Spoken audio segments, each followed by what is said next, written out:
Tenth के बाद students के सामने एक विकट समस्या आती है कि आगे किन सब्जेक्ट्स का चयन किया जाए ताकि आने वाला जो फ्यूचर उनका है वो सही हो, अपनी करियर को वो सही से चूज कर सके। क्योंकि टेंथ के बाद आपके द्वारा लिया गया एक गलत फैसला या चूज किया गया गलत सब्जेक्ट पूरे करियर की ऐसी की तैसी कर सकता है।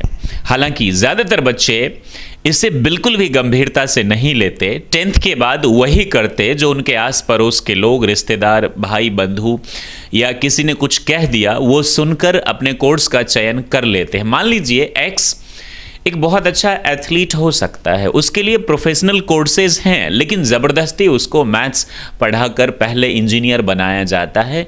ये बात अलग है कि बाद में उसको इंजीनियरिंग में थोड़ी सी भी दिलचस्पी या इंटरेस्ट नहीं रहती और वो सोचता है कि काश ऐसा नहीं किया होता, सही डायरेक्शन में गया होता तो आज मुझसे ये गलती नहीं होती।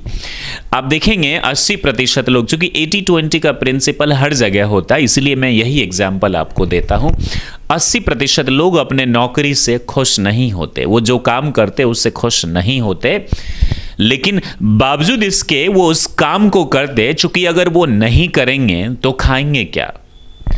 मैं चाहता हूं इस वीडियो के माध्यम से आप इन गलतियों से बचें। यदि आप 10th में पढ़ रहे हैं, 9th में पढ़ रहे हैं, 8th में पढ़ रहे हैं, या आपके परिवार में कोई भाई बहन दोस्त हैं या आपके बच्चे हैं, तो प्लीज़ इसे देखिए, इस वीडियो को, और उन बच्चों तक भी शेयर करके उन्हें बताइए कि वो एक बार बात को समझे।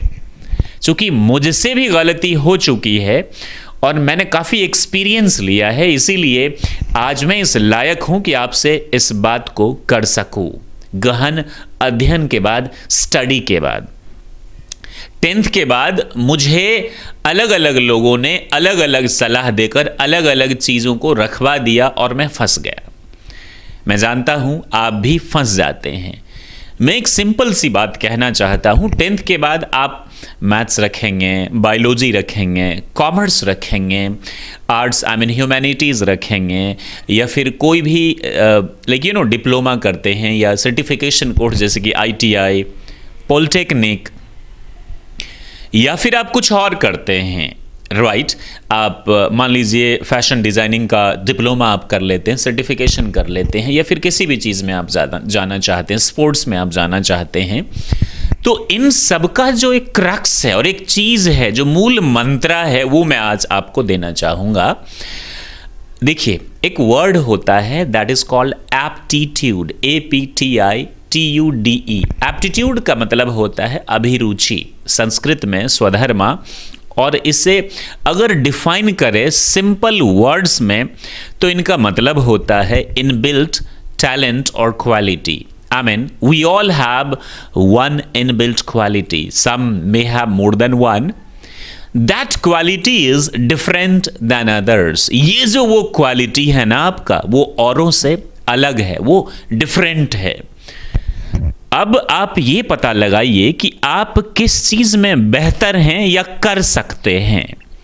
लेट्स सपोज आपको मैं कुछ एग्जाम्पल्स दे रहा हूं, उसी के हिसाब से 10th के बाद आप सब्जेक्ट्स का चयन करिएगा। नहीं तो ट्रस्ट मी, 80% लोग, अभी तो आप खुशी खुशी में अपने दोस्त के साथ या कोई खूबसूरत दोस्त या जानने वाला आपका ट्यूशन में है तो उसे देखकर अट्रैक्ट होकर आप कोचिंग तो चले जाएंगे, आप पिताजी के पैसे तो खर्च करवा देंगे, लेकिन बाद में जब आपको पछतावा होगा तो आप सोचेंगे कि काश कोई मेरी मदद करता उस वक्त, जैसा कि मेरी ज़िंदगी में हुआ था। मुझे लोगों ने बहुत चक्कर कटवाए। तो मैं आपको कहना ये चाहता हूं कि इनबिल्ट क्वालिटी को पहचानें। या तो आप खुद उस चीज़ को जानिए या फिर कोई आपसे आपके टीचर बेस्ट जानते। कई बार टीचर्स भी जो सब्जेक्ट पढ़ाते उसी में बच्चों को आगे बढ़ा देते, लेकिन ये टीचर उसी को बढ़ाते जो बच्चे उस लायक होते हैं। कई बार गलतियां हो जाती है। तो जैसे कि मान लीजिए आपको मैथ्स बनाना पसंद है, या फिर मैथ्स को जब आप देखते हैं तो बनाने में मज़ा आता है, आपके अंदर एक कौतूहल है कि मैं इसे जानूं, इसे समझूं, इसे परखूं। या फिर मैं इससे मेहनत करके अच्छा हो सकता हूँ, या फिर मैथ्स के बारे में बात करना, गणित के बारे में बात करना आपको अच्छा लगता है, तो मुझे लगता है आप मैथ्स में आगे बढ़ सकते हैं। अब पेरेंट्स के पास पैसे हैं या नहीं हैं, ये एक अलग मुद्दा है। नहीं है तब भी आप पढ़ाई कर सकते हैं। इस कॉमर्शियलाइज्ड, ग्लोबलाइज्ड, कॉम्पिटिटिव, कॉमर्शियल वर्ल्ड में पैसे ना होने के बावजूद भी आप पढ़ सकते हैं। अगर आपके पास पैसे नहीं हैं तब भी यदि आप चाहें तो पढ़ाई कर सकते हैं। लेकिन अगर आप में ये गुण है, आपके पास ये इनबिल्ट क्वालिटी है, आप बहुत अच्छे हैं मैथ्स में, अच्छी बात है। नहीं है लेकिन आपको लगता है कि आप अच्छा हो सकते हैं, आप पैदा पढ़ने में कमज़ोर हैं पैदाइशी, तो इसमें आपकी कोई गलती नहीं है। आप जानबूझकर ही नहीं पढ़ते हैं तब आपकी गलती है, इसे हम महापाप कहते हैं। तो आप ये पता लगा लीजिए, अगर है तो मैथ्स रखिए। पेड़ पौधों से, जंतुओं से इंटरेस्ट है, बहुत तेज़ है, अच्छी बात है। नहीं इंटरेस्ट भी है तो आप इसके लायक हैं, या फिर आप इंटरेस्ट को क्रिएट करके आप अच्छा हो सकते हैं तब। अगर आप बिजनेस की बात करते हैं या फिर बिजनेस आपको अच्छा लगता है, आपको लगता है कि आप अच्छा सेल कर सकते हैं, आप बिजनेस कर सकते हैं, मैनेज कर सकते हैं, तो आप कॉमर्स रख सकते हैं। अब ऐसी बात नहीं कि जो मैंने कहा वही होगा। साइंस का बच्चा आगे जाके कॉमर्स रखता है और बहुत अच्छा करता है, करना भी चाहिए। कॉमर्स का बच्चा साइंस नहीं रख सकता, लेकिन साइंस का बच्चा कॉमर्स या फिर ह्यूमैनिटीज रख सकता है। ह्यूमैनिटीज यानी आर्ट्स किसे रखना चाहिए? अगर आपको पॉलिटिक्स पसंद है, पॉलिटिक्स में ये पैर खिंचाऊ, जो टांग खिंचाऊ अभियान है, मैं उसकी बात नहीं कह रहा है। वाकई में राज की नीति अगर आपको अच्छी लगती है तो ठीक है, आपके लिए पॉलिटिकल साइंस आप करिए। आपको यदि इतिहास में इंटरेस्ट है, क्या हुआ, कैसे था, कहाँ था, इतिहास आपके लिए अच्छा है। आपको जियोग्राफी यानी भूगर्भ, भौगोलिक दिशा कहाँ क्या है नहीं है, उसकी रेखा वगैरह अगर आपको इंटरेस्ट है तो ये सही है।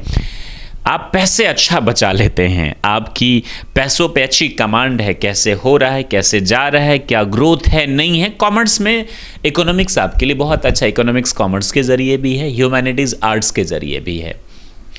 आपको यदि लैंग्वेज अच्छा लगता है तो इंग्लिश आपके लिए अच्छा है।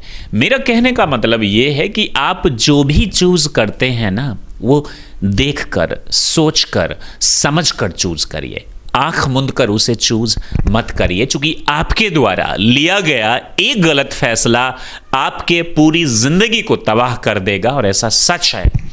आप इन्फ्लुएंस में आकर लोगों के कहने पर झूठी शान की वजह से मैथ्स रख लेंगे ना, तो आप डिजर्व करते ना दूर दूर तक आपका कोई इंटरेस्ट है। यकीन मानिए, आप कितने भी ट्यूशन्स लगा ले, कुछ नहीं हो सकता आपका, क्योंकि एक सिद्धांत है, आप यदि परिश्रमी हैं, मेहनती हैं, ईमानदार हैं अपने कर्तव्य के प्रति, तो कहीं दूर जाने की ज़रूरत नहीं है एक अच्छा करियर बनाने के लिए, महान आदमी बनने के लिए, कामयाब होने के लिए, या बहुत ज़्यादा पैसे कमाने के लिए। यदि आप परिश्रमी हैं, मेहनती हैं, ईमानदार हैं अपने कर्तव्य के प्रति, तो आप अपनी जगह पर रहकर कम पैसों में भी आप बहुत अच्छा कर सकते हैं, कामयाब भी हो सकते हैं, पैसे भी कमा सकते हैं, नाम भी कमा सकते हैं। बस आपका जो नज़रिया है ना दोस्तों, वो अच्छा होना चाहिए। तो मैं बस यही कहना चाहूँगा कि आप अपने नज़रिया को ठीक करिए। नज़रिया यानी किसी भी चीज़ को आप किस नज़र से देखते हैं, लेते हैं, समझते हैं, सकारात्मक या नकारात्मक। आपको मैं बोलूं कि छोटे शहर में रह के 12th करो, ग्रेजुएट हो, आप बोलोगे अरे यार बिहार में, यूपी में, या जहां भी आप, उस स्टेट की स्थिति ही खराब है, पढ़ाई तो होती नहीं है। हाँ, शैक्षणिक विकल्प आपके पास नहीं होंगे, लेकिन और ज़्यादा ये दूसरे विकल्प तो आपके पास हो सकते हैं। कुछ गिने चुने कॉलेजेस ही हैं हिंदुस्तान में जहाँ की पढ़ाई अच्छी होती है, नहीं तो ध्वस्त है। पूरी सिस्टम जो है वो करप्ट है। लेकिन अभी तो सिर्फ हम बात ये कर रहे हैं कि 10th के बाद हम किन सब्जेक्ट्स का चयन करें। मुझे उम्मीद है कि अब जो आप सब्जेक्ट्स का चयन करेंगे वो सोच समझ कर करेंगे। फिर भी अगर आपको दिक्कत है तो एक डेडिकेटेड वीडियो इस पर आएगा। आप हमारे YouTube चैनल शिक्षित भारत श्रेष्ठ भारत को सब्सक्राइब कर लीजिए, प्रेस द बेल आइकन। अगर आप फेसबुक पे देख रहे हैं तो हमारे पेज माई करियर डॉक्टर या फिर शिक्षित भारत श्रेष्ठ भारत को प्लीज़ लाइक करिए। हमारा ऑफिशियल मेन चैनल है माई करियर डॉक्टर, जहां हम आपको अंग्रेजी सिखाते हैं। अगर आप हमसे अंग्रेजी सीखना चाहते हैं तो आपका वहां पर स्वागत है। Thank you very much for watching. Stay happy and be the best like always. जय हिंद।